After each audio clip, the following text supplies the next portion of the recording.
안녕하세요, 청취자 여러분. 오늘은 여러분이 보내주신 자료들, 이걸 가지고 힘센 헐스 헬트, 그러니까 HMS에 대해 좀 깊이 이야기 나눠보겠습니다. 네, 이게 상장하고 나서 엄청나게 성장하다가 최근에는 또 변동성이 크더라고요. 맞아요. 아주 그냥 롤러코스터를 탔죠. 네, 그래서 오늘 매출 급증부터 첫 흑자 전환, 또 최근 논란까지 이 회사의 어떤 핵심 동력이랄까 위험 요인, 전문가 시각까지 좀 명확하게 짚어보는 게 저의 목표입니다. 좋습니다.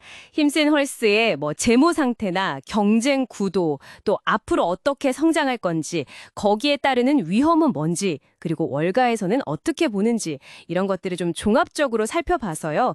여러분이 좀 균형 잡힌 시각을 갖도록 돕겠습니다. 자, 그럼 바로 한번 파헤쳐보죠. 힘센 헐스의 그 매출 성장세. 와, 정말 대단하던데요. 네, 엄청나죠. 2020년에 한 1억 5천만 달러 정도였는데 2024년에는 이게 거의 14억 8천만 달러까지 뛰었더라고요. 네, 거의 10배 가까이. 엄청난 속도죠. 그렇죠.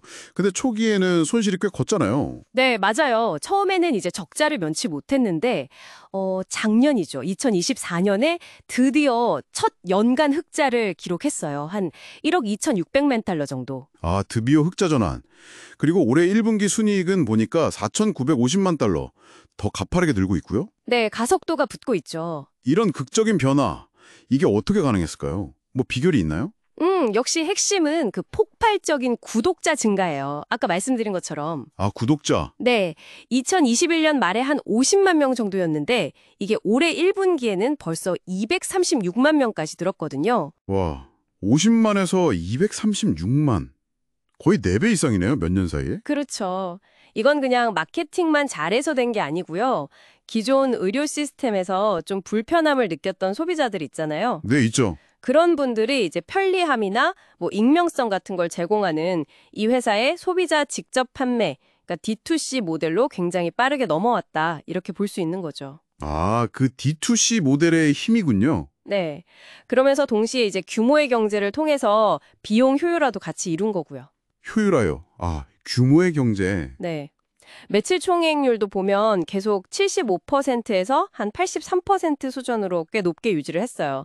그러다가 최근에 그 GLP-1 약품 비중이 늘면서 한 73% 정도로 조금 내려오긴 했는데, 아, 그래도 70% 넘는 거면 대단한데요. 네, 여전히 높은 수준이죠. 전반적으로 이제 수익 구조가 좀 안정화되고 있다, 이런 신호로 볼 수 있습니다. 말씀하신 그 D2C 모델 강점이 확실히 보이네요.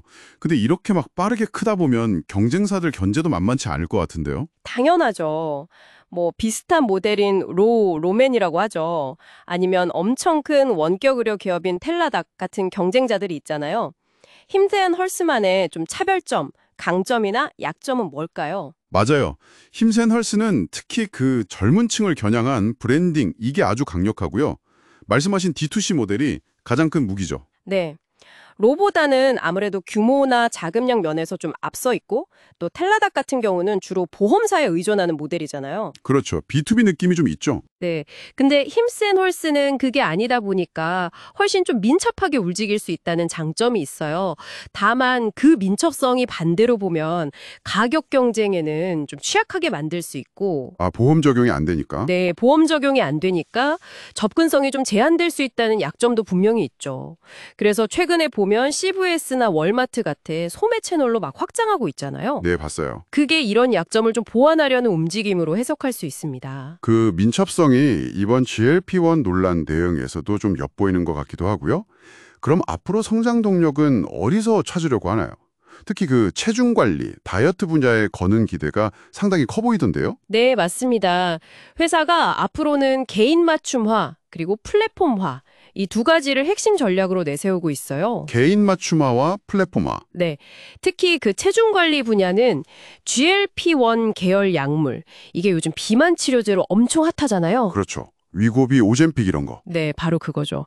이런 약물들을 활용해서 2025년에만 7억 2,500만 달러 이상 매출을 올리겠다. 이렇게 목표를 잡았어요. 아주 공격적이죠. 와, 7억 달러 이상이면 전체 매출의 거의 절반인데요. 그렇죠. 그만큼 사활을 걸고 있다는 건데 물론 최근에 그 복제 세마글루타이드 판매 관련해서 규제 문제가 좀 불거졌어요. 아, 그 이슈가 있었죠. 네, 이게 뭐냐면 오젬픽이나 위고비의 성분이 세마글루타이드를 이제 복제해서 소위 컴파운딩 약국에서 조제해서 파는 방식인데 이게 특허 문제도 있고 조제 과정에서의 안전성 문제도 있고 해서 좀 논란의 소지가 있거든요. 네, FDA에서도 경고하고 그랬죠. 하는 그런 개인화된 처방으로 이걸 돌파하겠다 이런 입장인 거죠. 아, 단순히 복제약 파는 게 아니라 맞춤형으로 가겠다. 그렇죠. 그리고 최근에 진단 스타트업 트라이블랩스를 인수했거든요. 아, 인수도 했어요. 네, 이런 게 다 데이터 기반으로 맞춤형 솔루션을 더 강화하려는 그런 전략적인 움직임이라고 볼 수 있습니다.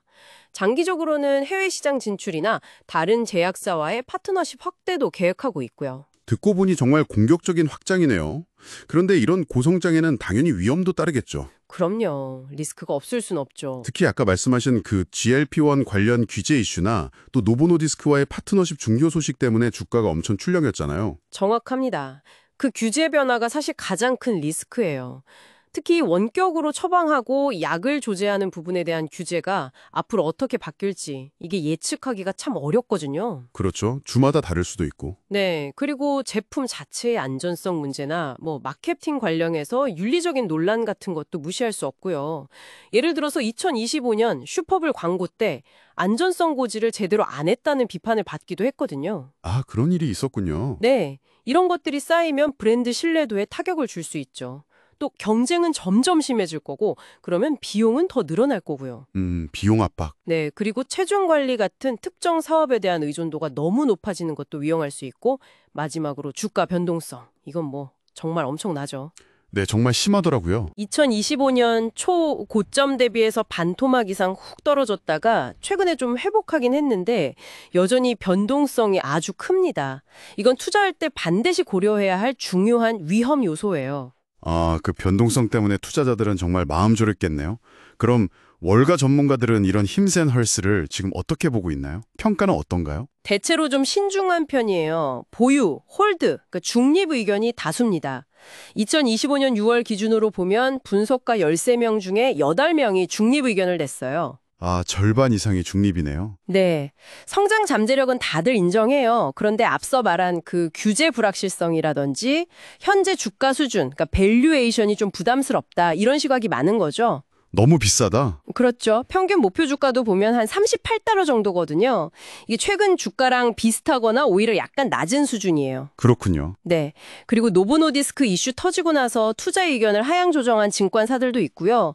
그래서 결국은 회사가 제시한 실적 전망치, 가이던스를 잘 달성하고 또 규제 환경 변화에 얼마나 잘 적응하느냐, 여기에 따라서 앞으로 평가가 달라질 거다. 이렇게 보고 있습니다. 네, 오늘 힘센 헐스 분석을 좀 정리해보면 이 회사가 디지털 헬스케어 시장에서 정말 눈부신 성장과 또 수익성 개선을 보여준 건 확실한데 동시에 만만치 않은 규제와 경쟁 위험에 직면해 있다. 정말 딱 고위험, 고수익의 전형적인 모습이다. 이렇게 말할 수 있겠네요. 정확한 요약입니다. 특히 그 체중 관리 사업이 앞으로 성공하느냐 마느냐가 회사의 향방에 아주 큰 영향을 미칠 것 같고요. 네, 그 부분이 핵심이죠. 그래서 마지막으로 청취자 여러분께 이런 질문을 한번 던져보고 싶습니다. 힘센 헐스는 단순히 특정 약품을 편리하게 파는 걸 넘어서 개인 맞춤형 종합 건강 플랫폼으로 진화하려고 하잖아요. 네, 그렇죠. 플랫폼으로. 과연 이들의 그 소비자 직접 공략 모델, 이 D2C 모델이 기존 의료 시스템의 그 높은 장벽을 성공적으로 넘어설 수 있을까요? 아니면 결국에는 규제나 경쟁 속에서 이 전통적인 시스템과 어느 정도 타협점을 찾아야만 할까요? 이 질문에 대한 답이 힘센 헐스의 장기적인 성공 가능성을 가늠하는 아주 중요한 열쇠가 될 거라고 생각합니다.